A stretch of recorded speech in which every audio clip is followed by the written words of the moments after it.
안녕하세요. 네, 안녕하십니까. 예, 저는 치악산 포럼 대표 박현식입니다.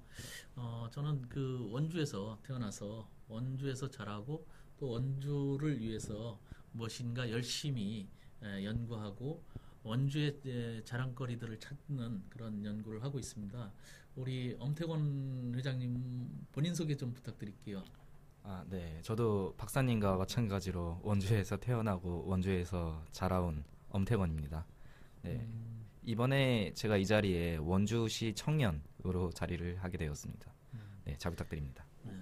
원주 청소년 연맹 회장님이시죠? 네, 연맹이죠. 연대, 연대, 맞아요. 연대, 청소년대. 그게 이제 설립된 지가 좀 됐는데, 원주에 하면은 원주 청소년들에 대한 고민을 많이 하실 것 같은데, 회장님께서는 네. 원주 청소년들을 고민하기에 앞서서 청년에 대한 정의가 좀 필요하지 않나 이렇게 생각하는데요. 원주에 사는 청년들에 대한 연령대라든가 또 분포 이런 것들을 이야기해 주시면 고맙겠습니다. 네. 이 청년이라는 게 기준을 어떻게 두냐에 따라 또 이제 사람마다 다르게 생각을 하겠지만 유엔에서는 뭐 65세 이렇게 생각을 하지만 우리가 흔하게는 이제 뭐 만 18세에서 20대, 30대 이 정도를 청년이라고 흔하게 생각을 하죠. 원주에서는 이제 이 정도가 이제 7만에서 10만 정도로 되는 것으로 저는 알고 있습니다. 지금 18세부터 청년이라고 말씀하셨는데 올해부터는 18세 되면은 특별히 또 의미를 갖는 그런 일들이 생겼는데 네. 혹시 알고 계세요? 네. 얼마 전에 뉴스에서 또 봤습니다. 어떤 내용이죠? 이제 만 18세에도 그냥 투표만 하는 것이 아니라 피선거권을 갖게 된 그런 이야기였던 걸로 기억합니다. 예. 이제는 자기의 의사결정뿐만 아니라 또 행정에 직접 참여할 수도 있는 그런 기회들도 가질 수 있는 나이가 됐는데 그런 나이들에 계신 분들이 어떤 애로사항들을 가지고 있는지 애로사항들 중에서 또 가장 시급한 상황들이 어떤 것인지 좀 한 말씀 해주시죠. 네, 지금 이제 이 피선거권이 생겼다고 해서 끝이 아닙니다. 왜냐하면 이 선거를 나가기 위해서 많이 필요한 것들이 있는데 근데 아직 그것들에 대한 좀 부족한 부분이 많아서 그런 것들이 좀 이제 제도적으로 조금 더 보완이 필요하지 않나 좀 이런 생각들을 하게 되었습니다. 원주에서 저도 태어났고 또 원주에서 실향민처럼 그 고향이 없어진 경우인데 저는 그 관광지가 생기는 바람에 고향 자체가 없어지고 실향민처럼 됐는데 혹시 그 원주 하면은 그 외부에서 봤을 때 무엇을 가장 먼저 생각할 수 있을까요? 원주 하면은 뭐 치악산도 있겠지만 요즘에 보면은 그냥 공기관이 많은 곳 이렇게 생각을 할 것 같습니다. 원주 하면은 뭐 관광지도 많고 또 청소년들이 즐길 수 있는 거리도 많다고 이야기들을 하는데 실질적으로 그러한 부분들이 충분하다고 생각하시나요?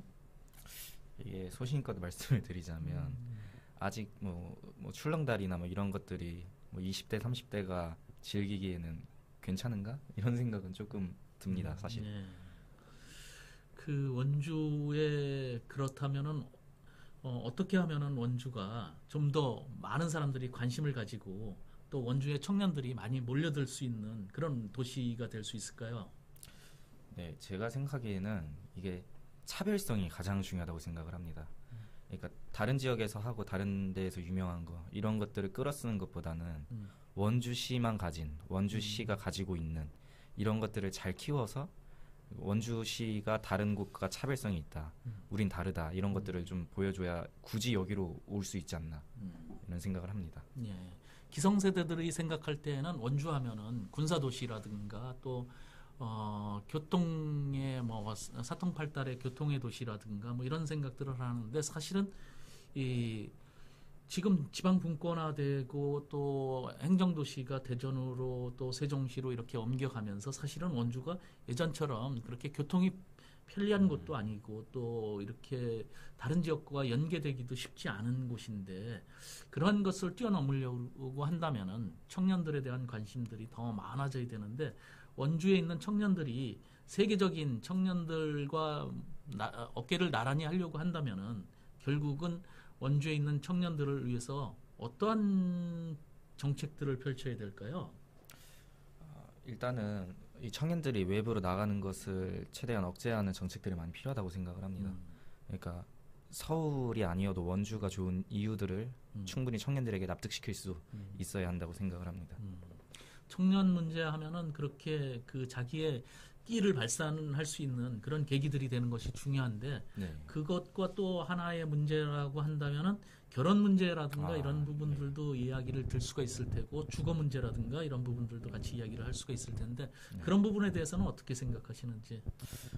네, 그게 정말 중요하죠. 일단은 뭐 방금 전에 앞선 이야기도 중요하지만 그게 가장 전제가 되어야 될 기본적인 사항인 것 같습니다.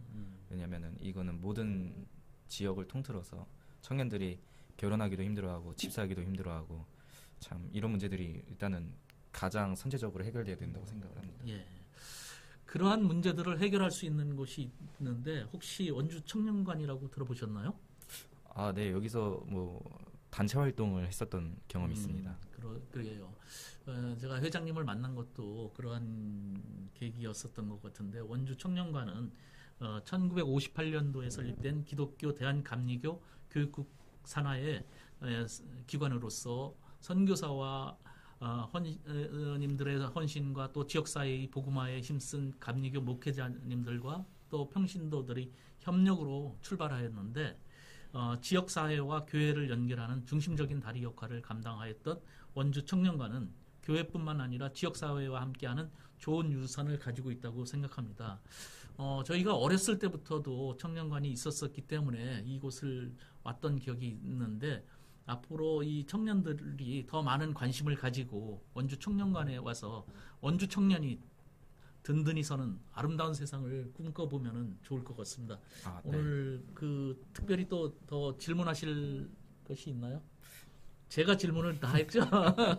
네, 저는 이게 대본 이씨 준비된 상황에서 편집을 하는 건 줄 알았는데 이렇게 바로 스트레이트로 그냥 찍을 줄 몰랐습니다. 예, 하여간 항상 자연스러운 것이 좋은 것이고 네. 삶 자체도 뭐 살아보고 사는 게 아니잖아요. 네. 한번 사는 거기 때문에 원주 청년관에서 그러한 체험이라든가 또 상담이라든가 이런 것들을 계속하면서 지역사회와 함께 발전시켜 나가는 그런 계기가 될 수 있으면 좋을 것 같습니다. 오늘 함께 해주셔서 고맙습니다. 네, 오늘 좋은 자리 초대해 주셔서 감사합니다. 고맙습니다.